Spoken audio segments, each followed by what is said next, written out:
Some individuals experience emotions with exceptional depth, navigating life as if constantly exposed to strong emotional currents. They meticulously dissect every interaction, replaying dialogues and pondering why others remain seemingly unburdened by feelings that overwhelm them. Every melody, every gaze, every inflection, every quiet moment impacts them with greater force than anticipated. They can dwell on a single word for days, revisiting conversations and questioning why they drown in invisible waves while others appear unaffected. This profound emotionality isn't a flaw. Rather, it's a heightened sensitivity that interprets the world through feeling, not just observation. While insightful, it's also immensely draining, transforming the individual into both the creator of their emotional landscape and its enduring recipient. Though often mislabeled as fragile, these individuals are more accurately described as emotionally permeable, absorbing experiences rapidly and thoroughly. Experts in psychology refer to this trait as high emotional reactivity, characterized by a nervous system that responds with amplified intensity even to minor stimuli. Beyond its biological roots, it reflects a psychological framework where feelings are not temporary guests, but intrinsic elements of one's being. Picture it this way. While some people's psyches resemble clear glass, emotionally attuned individuals possess minds akin to water. Every slight disturbance creates significant ripples, meaning past hurts resonate longer, and profound joys leave a more lasting impression. They recall not just events, but the deep sensations associated with them, often wishing they could emulate the emotional detachment seemingly effortless for others, those who can disengage without their chest tightening or thoughts spiraling. Yet, this depth of feeling is not a detriment, though it can be burdensome in a society that often values emotional suppression. Detachment is frequently mistaken for resilience, while sensitivity is perceived as a weakness. What if the inverse were true? What if intense emotions were not defects to be managed, but a unique form of understanding? Such emotional intensity frequently manifests early in life. As children, these individuals might be labeled as overly dramatic or sensitive. Their tears flow freely, not from frailty, but from an undeveloped capacity for emotional shielding. Over time, societal norms impress upon them that profound emotional expression is impractical, leading them to conceal their true feelings. They learn to feign contentment even when distressed, apologize for their emotions, and present a facade of well-being despite internal turmoil. Intriguingly, psychological studies reveal that repressing emotions doesn't eliminate them, it merely submerges them. These unacknowledged feelings often resurface as anxiety, a drive for perfection, exhaustion, or even self-reproach for their own emotional depth. Research on emotional regulation confirms that those who stifle their feelings exhibit elevated physiological stress responses. Their heart rates remain persistently high, and their brains stay vigilant for perceived slights or conflicts. Essentially, their bodies act as a repository for every emotion they were compelled to suppress. A peculiar irony exists here. Emotionally attuned individuals often possess a deeper insight into others than they do into themselves.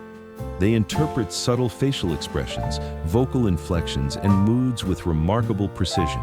They detect hesitations in a friend's voice or a flicker in someone's gaze, sensing unease even before it's articulated.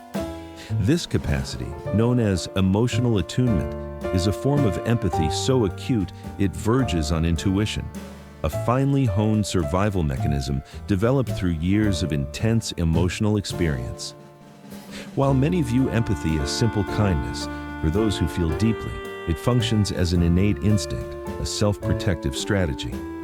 By gauging others' emotional states, they hope to preempt personal hurt. However, this very gift transforms into a burden, as their predisposition to absorb emotions also means they internalize the suffering around them. Consequently, they often find themselves burdened by emotions that aren't their own, like constant emotional interference. Sometimes, they erroneously equate emotional intensity with love, believing genuine affection must involve some pain, or that passion necessitates chaos. Their profound desire for connection leads them to conflate emotional turmoil with true depth. In reality, healthy love isn't chaotic, it's stable. The familiarity of emotional storms stems not from love itself, but from its resonance with their internal landscape. While awareness is the initial step, true mastery lies in regulation. For emotional individuals, practicing regulation can often feel like a betrayal. It can seem as though calming oneself diminishes the validity of their feelings. Yet, it's not about suppressing emotions, but rather learning to steer them. Consider emotions as waves. They are not meant to be halted, but to be ridden.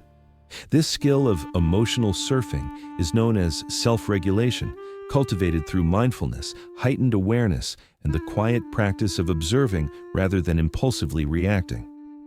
It's the conscious choice to acknowledge, I feel this intensely, but I choose not to succumb to it. In psychological research, this equilibrium is termed affect regulation, the capacity to experience emotions fully without being overwhelmed. Those who achieve this mastery don't cease to be emotional, they simply cease to be controlled by their emotions. They still perceive everything, but they prevent every feeling from dictating their identity. This marks a pivotal shift. When an emotional person realizes that true depth doesn't equate to turmoil, that empathy needn't lead to depletion, and that love doesn't necessitate self-sacrifice, their innate gift transforms into genuine strength. Beneath the tears, the overthinking, and the intensity lies a profound emotional intelligence, one that knows how to confront pain rather than flee from it, and how to unearth significance in moments most others overlook. To reach this understanding, they must relinquish the self-reproach for their feelings and cease apologizing for their sensitivity. For sensitivity is not a malady, it is an inherent design, the very mechanism through which the soul apprehends existence. Therefore, when someone remarks, "You're too emotional," what they truly convey is, "Your depth of feeling exceeds my capacity to process." And perhaps that is perfectly acceptable. Perhaps the world requires individuals who weep at sunsets and find uninhibited joy in small pleasures. Perhaps those who feel intensely are the very ones preventing humanity from becoming desensitized. They are the emotional alchemists, transforming anguish into empathy, heartbreak into wisdom, and intensity into art. Though often misunderstood, their acute sensitivity is what preserves humanity's compassionate core. In a world preoccupied with efficiency, there must be someone who remembers the profound experience of being deeply affected. The reality is, emotional people don't just register their feelings, they embody them. Every joy unfolds like a full season, and every letdown feels like winter arriving prematurely. Sadness isn't a fleeting cloud, it becomes the pervasive climate. Consequently, emotional healing for them isn't about simply progressing, it's about learning to dwell within their internal storms without being terrified by the thunder. When one feels everything with such intensity, the world doesn't merely pass by, it leaves indelible marks.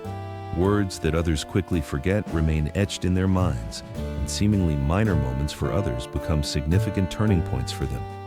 They don't just recollect memories, they re-experience them with the same pulse, breath, and pang.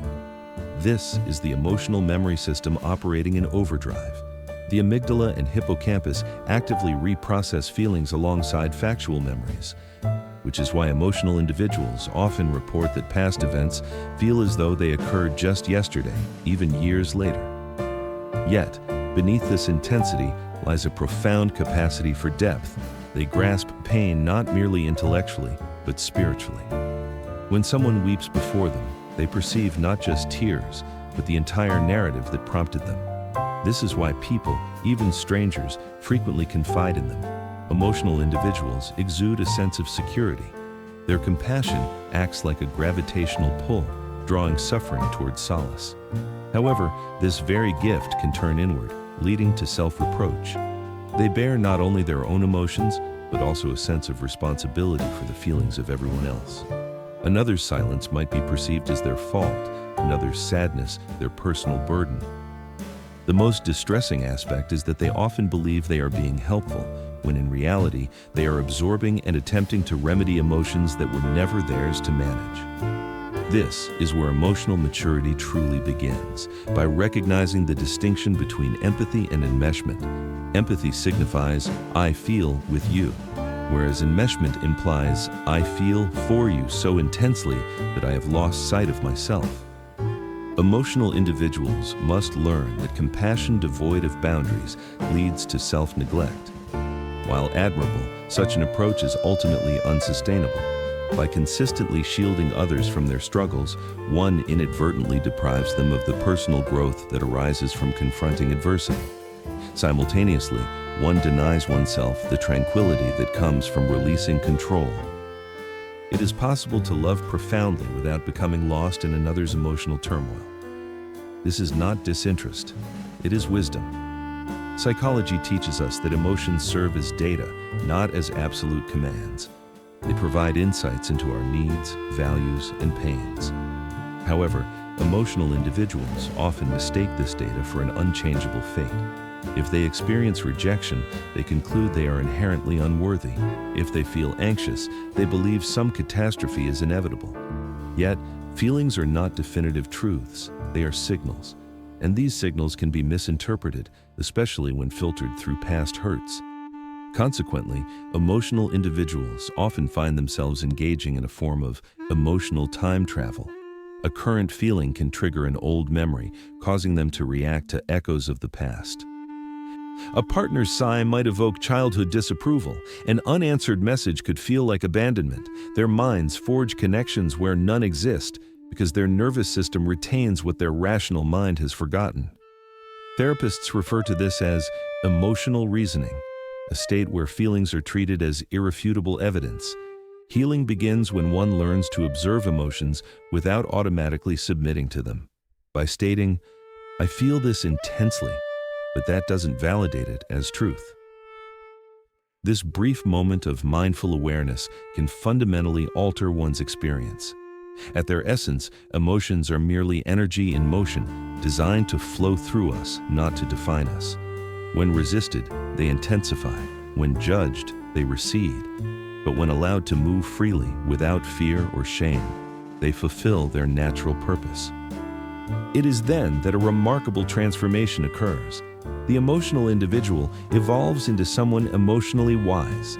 They continue to feel everything, but now they understand how to heed their emotions without being dominated by them. They realize that sadness isn't a flaw, but a prompt for recuperation, that anger isn't malevolent, but an alert for boundaries, that guilt isn't an undeniable truth, but a lesson.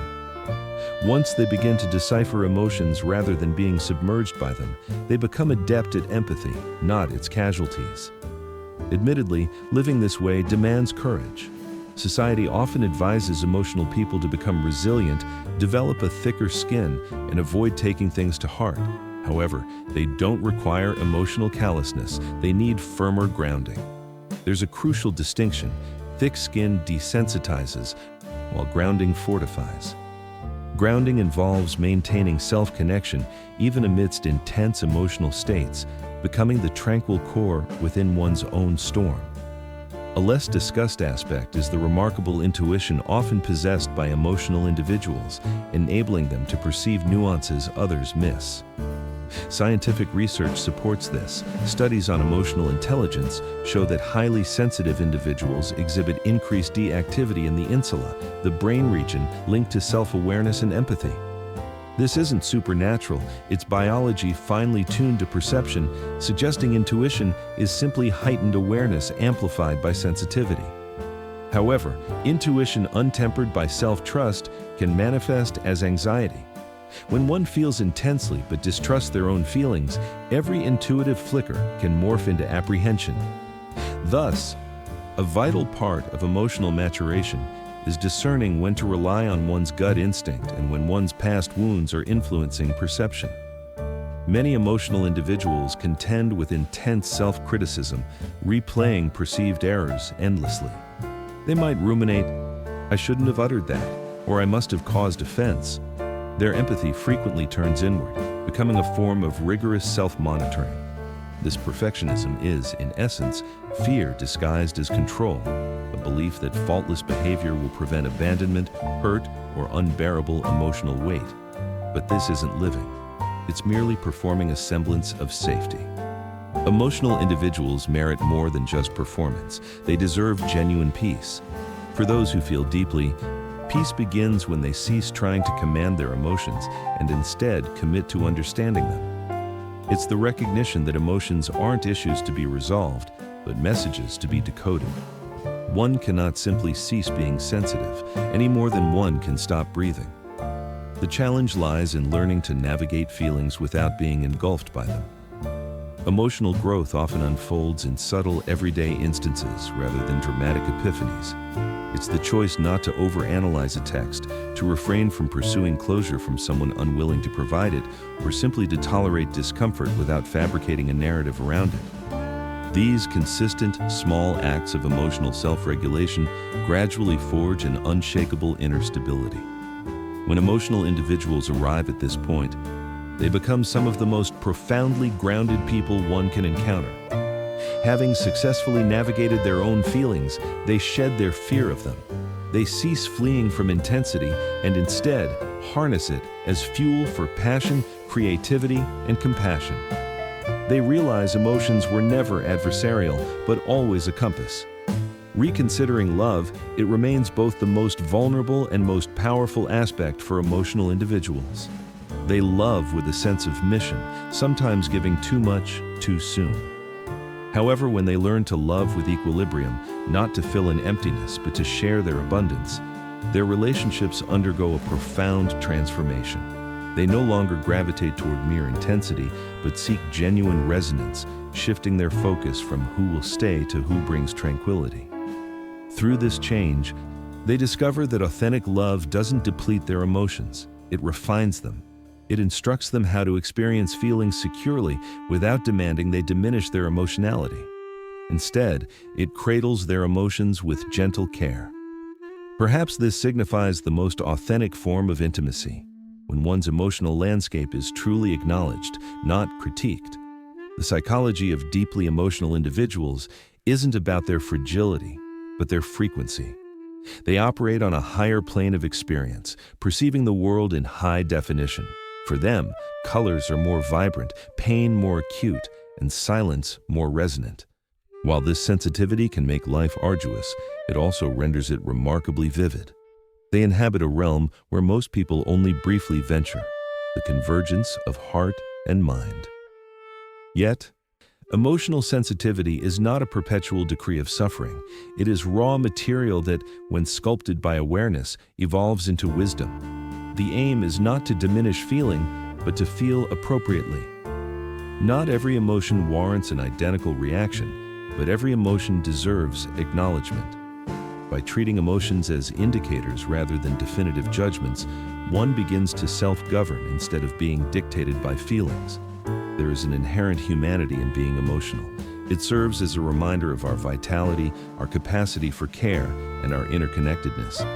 While society often extols logic, it is emotion that imbues logic with purpose.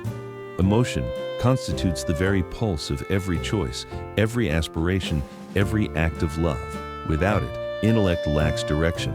Perhaps then, intense emotionality isn't the issue. Perhaps the real problem is a world that has lost touch with its feelings. Maybe emotional individuals are not flawed. They are living reminders that being human was never intended to be tidy or dispassionate. It was meant to be experienced fully, profoundly, and bravely. So if you are among those who feel intensely, love passionately, think deeply, and weep readily, grasp this truth. You are not weak. You are experiencing life in high definition. Your emotions are not imperfections to be concealed. They are testament to the preservation of your soul. For the moment you cease to feel, you cease to truly live. Therefore, feel deeply, but with discernment. Allow emotions to flow through you like ocean waves, not obstruct you like barriers. Let them instruct you, but never ensnare you. And when someone remarks that you are too emotional, respond with a smile. Because what they are truly communicating is that your emotional capacity surpasses theirs, and that you are profoundly awake in a world that is largely slumbering. The world doesn't require fewer emotional individuals. It needs more open hearts, willing to remain vulnerable when everything compels them to close. It needs more compassion, more tenderness, more people capable of seeing the anguish beneath the facade and the beauty inherent in disorder.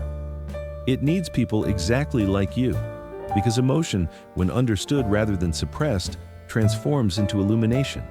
It is a light that doesn't obscure but clarifies, rendering life authentic, raw, and genuinely meaningful. And perhaps that is the ultimate goal, not to evade the intensity of feeling, but to discover tranquility within it, to live not by dulling emotion, but by mastering it. So continue to feel, to care, to be stirred by sunsets, melodies, and narratives. You are not too much for this world. Rather, this world is often too superficial to fully contain you. But depth invariably seeks out depth. And when you encounter others who share your depth of feeling, you will uncover an extraordinary truth. Those who experience life most intensely are precisely the ones who make it worth feeling entirely.